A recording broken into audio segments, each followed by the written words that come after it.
My name is Henry Arthur Thurman Jr. and I am 55 years old. I was born in Culver City, California at Brotman Memorial Hospital. I was raised in an apartment in Santa Monica until 2, moved to and was raised in a house in LA 66, lived in an apartment for 10 years in LA 66, bought my first house and lived in Inglewood, California for 6.5 years, and bought and lived in my second house in Hawthorne, California for 14 years. I am retired from the city of Santa Monica, where I worked as a plumber for 30 years. I was 12 years old when I first was interested in learning about God and got my mom to take me to church. She took me to St. Andrew's Lutheran Church in West LA. My mom's mom was a Lutheran, and that is why I must have been brought to a church of that denomination. I wanted to take communion, but was told by the pastor, Walter Mace, that I needed to be confirmed first. They told me it took a couple of years to do, but I wanted to complete it all at once during my summer vacation. I had to memorize verses and recite them with creeds before the congregation, which I did. My mom bought me my first Bible, a Good News Bible, in Westwood Village, California, which I still have. It was because of my interest in God that brought my mom to God.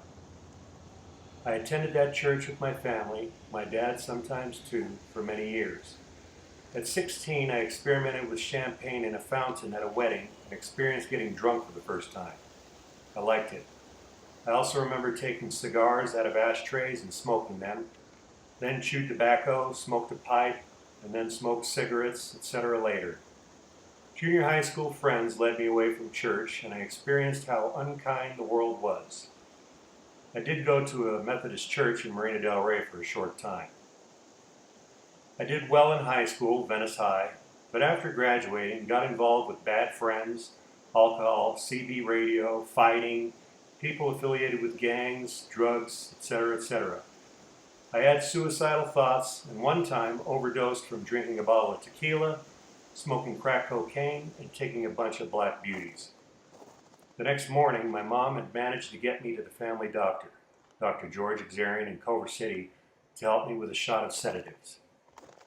I later got in trouble with the law and had to serve time in county jail, all due to bad companions and alcohol and drugs being a part of my life. Here's a blow-by-blow account of the night before and after I got arrested by LAPD, the night of my mom's birthday, October 10th, 1987. I had been drinking all day with 2 local friends and ended up above Howard Hughes Aircraft. I was later given a laced PCP joint by one of my friends, which further aggravated all the wine in my system. We had gone up the hillside to LMU, where the actual big LMU letters are, and I had my friend's ghetto blaster on my shoulder cranking Too Fast for Love by Motley Crue. We were met by a campus peace officer, and as my friends hurried back down the hill, I tried to escape and run towards a nearby block wall to scale. I fell down, and the radio dropped with the detachable speakers coming off and all the batteries flying out of it. I was on the ground, and the peace officer told me to stop as he showed me a long maglite. I showed him the blade of my charade knife and reflected the light off one of the parking lot lights at him, telling him to leave me alone. He ran and jumped on me, hitting me in the head and body with that long maglite. We engaged in mutual combat and rolled down the hill. I remember everything went into slow motion with the warning that I shouldn't stab him, but I poked him twice in the belt and once in the back instead. I threw the knife into the bushes at the bottom of the hill, and he managed to somehow handcuff me. He felt his back, saw blood, realized he was stabbed, and panicked, yelling loudly. Other peace officers came and brought me back up the hill, and they sat me handcuffed on a curb. I asked about the radio, and one of the peace officers kicked me in the jaw with his hard black shoe. They put me in the back of their patrol car. They then got the radio, put it in front of the patrol car, and ran over it. LAPD then came, and a female officer had me lying face down in the parking lot with her cop shoe pushing the side of my face into the asphalt. I was charged with 187A, attempted murder, and was booked into the Pacific Division Jail. I was then taken to LA County Jail, where I began reading the Bible again. In court, I was told that the peace officer suffered from a punctured lung, but I don't know if that was true because of the way he jumped on the stand to testify against me. I was taken to LA County Jail where I stayed for 2 months before my mom and dad finally got me out on bail. I had rejected my public defender's final offer, a 4-year state prison term, pleading to a lesser charge of 245 PC, assault with a deadly weapon with great bodily harm. I fought the case, denying that I did it, and tried to blame it on some people I made up that weren't with me.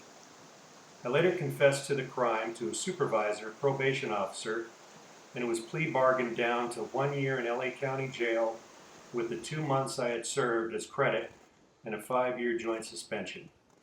I had to later turn myself in and ended up with a work furlough in Biscaloo Center in East LA for another 5 months, 22 days. I did read the Good News Bible that my mom brought to me while in this institution. After I got out of jail at age 24, I started going to the West Culver City Baptist Church, trying to straighten myself out with my family, but didn't stop sinning.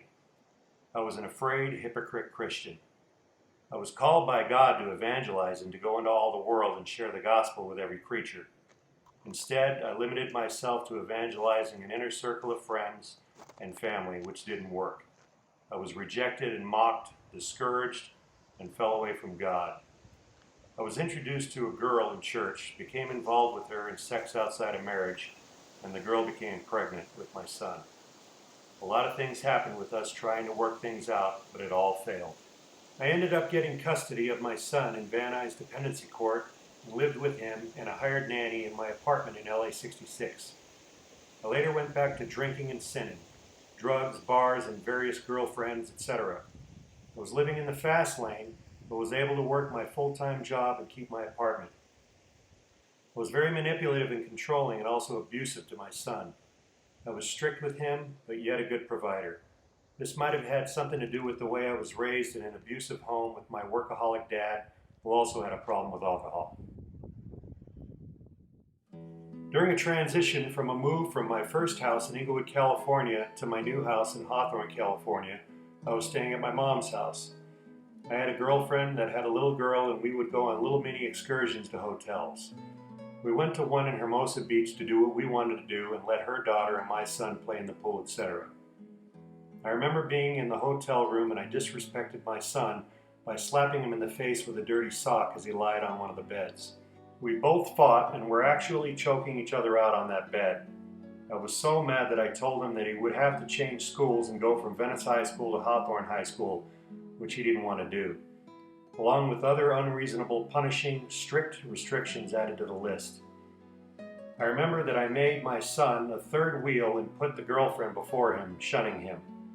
I was hateful and you'd better not cross me or else type of person, manipulative and controlling. I was back at my mom's house afterwards and in their bathtub. I was ordering my son around like a servant to get me things I needed. In a moment's time, God showed me my heart, how He saw it, and let me see it how He saw it, and showed it to me to see for myself. I was horrified and completely broke down. I cried and asked myself what I had done to my son. I called my son into the room and repented to him and told him I loved him and that he didn't have to do any of those things I had reprimanded him with. He didn't believe me though, and I don't blame him. But what had happened to me happened, and I felt bad for all the things that I had done to him and to everyone else. I started apologizing to people I wronged and made restitution for other things I had done. It seemed as though the evil spirits that were in me all left but went towards the people that were the closest to me, my son and the now ex-girlfriend. They both changed and became bad. While at my new house in Hawthorne, my son got angry with me and left me. The girlfriend also left me because of an argument and had to leave because of the immorality in our lives. I later repented for my actions against and with her and brought closure. This is what happened, and it originated on 9/11/2006 in my mom's bathtub. I was saved through my son, by the Lord, and I hope that the favor could be returned back to him. I wanted to know more about what happened to me and would talk to various pastors I knew regarding my experience. I remember that people and coworkers were looking at me in amazement because my face was glowing. It was through a local pastor, David Manila, of Ocean Gate Southern Baptist Church near where I lived, that I was given my calling for the second time in my life, now at 41. The calling was the same as before, to go out in all the world and share the gospel with every creature, but now also to give my new testimony. It was during a small fellowship meeting at that church that the pastor offered a challenge to us. He showed us a gospel tract and said to take it, order more copies of it, and give one out a day to someone. I took the challenge. I read the tract, but I didn't like it. I remembered these cartoon gospel tract booklets I used to see when I was a kid. I did some research online, found them, and ordered a variety pack of these chick gospel tracts. I would read some of the tracts, and then I would go out and give them out one at a time to people and talk to them about God. As I would read these gospel tracts and others, the verses I kept seeing over and over again in them would inwardly change and transform me. Before you knew it, I was giving more gospel tracts out and sharing my new faith with people out on the streets. I would later experience 2, then 3, then more people around me asking me questions and me talking to them about God. I later started watching Cry to God evangelizing videos and other street preachers evangelizing and began street preaching through on-the-job training with the Holy Ghost. I was doing the work of an evangelist. God used to use the lyrics of songs, posted signs, etc. to talk to me. Then after, he would use the time on a clock with verse numbers I was familiar with or had memorized and the date I was saved. God would also talk with me and through me. The obstacles I experienced through my evangelistic walk is persecution, which only increases my faith and determination to preach the gospel more to the lost, bringing more people to God and salvation.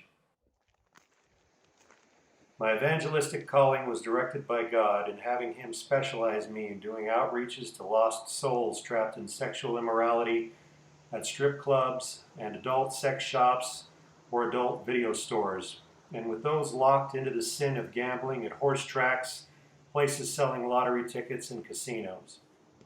I also want to add that my gift, which I'm still learning about, is the gift of prophecy. It is having a word of knowledge for people at the perfect time, or predicting things that happen on a small scale, and preaching the gospel in the open air, proclaiming God's message. I would like to share with people out there this: the devil is a liar, first off. The thoughts that are bad or things that are being said within you are not always necessarily from you, but from outside spiritual influences from the demonic realm of darkness. When the devil tells you to say something bad or do something bad and you do it, you are being manipulated by him. You can finally be freed from being a prisoner to sin, that vicious cycle of never-ending evil that you can't seem to shake no matter how good you try to be. You should and can feel bad for your actions, everything you've ever done, and repent. If you let God see you being serious and walk away from all the sinful actions in your life, you can and will be forgiven by God's mercy and will be able to experience a new life with God living in you and being set free from that ugly power of sin. You will finally get to experience peace and God's love and be saved. My favorite Bible verse has always been Matthew 11:29. Take my yoke upon you and learn from me, for I am gentle and lowly in heart, and you will find rest for your souls. I like this verse because it shows God's demeanor. You can watch evangelizing videos I have of various outreaches I've been on, or the Lord has done through me, on my YouTube channel, Henry A. Thurman Jr.